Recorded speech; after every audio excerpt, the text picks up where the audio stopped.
নমস্কার বন্ধুরা, হাসি বাঙালির গোপাল ভাঁড় সিরিজের নতুন গল্পে আপনাদের স্বাগত। আজকের গল্প হলো রাজার আম স্বাদ করা।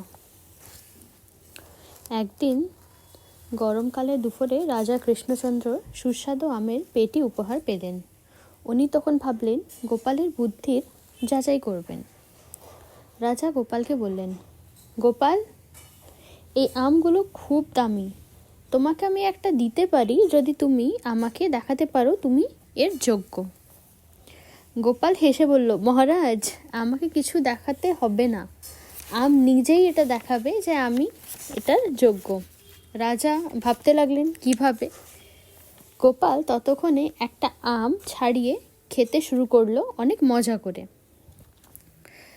তারপরে গোপাল মহারাজকে বলে, মহারাজ দেখুন, যদি আমি এটার যোগ্য হতাম না তাহলে আমটা আমাকে নিজেই মানা করে দিত। এটা শুনেই সব সভাসদরা খুব জোরে জোরে হাসতে লাগলো। মহারাজ বুঝতে পারলেন না কী থেকে কী হয়ে গেল, আর গোপাল ওনার দামি আমের পেটির থেকে একটা আমও খেয়ে ফেললো। এইটাই হচ্ছে গোপালের বুদ্ধিমানী। গোপাল কখনোই নিজের বুদ্ধি আর বিবেক ছাড়া কোনো কাজ করে না।